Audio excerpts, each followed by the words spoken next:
Hi Facebook, how are we today? I'm popping in to talk to you about 3 things that you need to decide, 3 choices you need to make before you tell your story, before you tell a brand story that hooks people by the heart. So if you are listening to the replay, just type replay in the comments below. I'm Nikki Clark. I help people build impactful brands and grow an audience, and I am a digital storyteller. So the 3 things we're going to talk about are the 3 choices you need to make before you go out there with any kind of story around your brand. And this morning I dropped my 10-year-old off for his year 5 camp. Yay! I love him dearly, but now we've got a few days of peace and quiet with just one child, and she's the quieter one, so we're looking forward to that. And the week before, he's been really sick. And he didn't think he would be able to go to camp. And he said to me yesterday, I don't want to miss this because everyone will come back and they will be telling all the stories about camp. And that's all they're going to talk about for the next year is all these amazing stories. And I don't want to listen to the stories. I want to be in the stories. And that's what we want to feel. We want to feel like we're part of a story. So when we hear someone else's story, we actually don't really listen entirely to their story. We're looking, and our subconscious brain is hearing our own story in their story.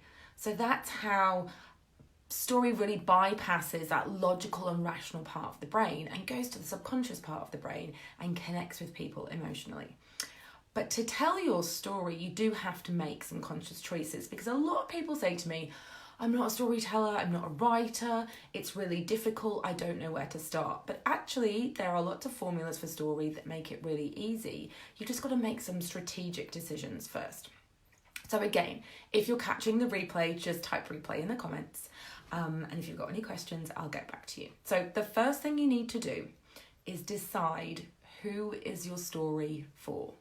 So who is your intended audience? Now, this sounds like a really obvious question, but you need to understand them intimately.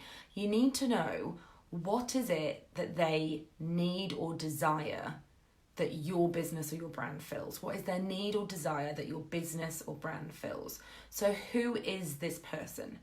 When we know this, we know what their pain is and what their problem is, and the kind of story that will help them understand that that pain and that problem can be alleviated through either working with you and with your services or from buying your product.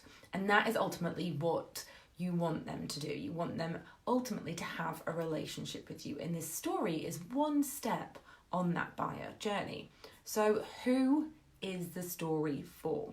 When you know that, then that person becomes your central character. You or whoever you're talking about in the story is a reflection of them. So number 1, who is the story for? Number 2, what is your story plot or archetype?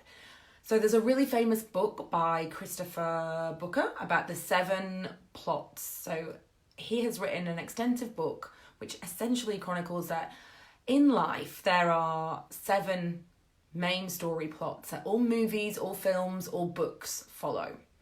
So I have a brand story archetype quiz, which is loosely based on this, to look at it through the lens of your business and your brand. I will put a link to this quiz above this video somewhere and also below in the comments, so you can take that quiz. When you know your story archetype, it helps you to shape the kind of story that your customer wants to hear. So for example, you might have a story of rebirth. And a story of rebirth is you've been in one particular place, you may have been struggling, things may have not felt right, you may have been in a job that you were dissatisfied with, you may have been in a relationship that you weren't happy with, or any kind of situation. And you have at some point seen the light. Now this might be the part where you meet the mentor, where they come and meet you in the story, and then things transform and they are reborn with purpose. So if your customer is looking for transformation and change in their life, they're looking to go from something they're really unhappy with and really transform, and they don't really believe in themselves that that's possible. Somewhere inside them, they're thinking, this isn't possible for me. Hearing your story of rebirth will help them see that it's possible for them. Which brings me to point number 3, which is, what is the belief that your audience needs to have? So what belief are you trying to instill at the end of your story, which makes it a logical step to then either buy from you or work with you? So what do they need to believe? So where they are now and where they need to be, and your story and your stories that you will tell are the bridge that takes them along that journey from where they are to where they want to be. So what do they need to believe?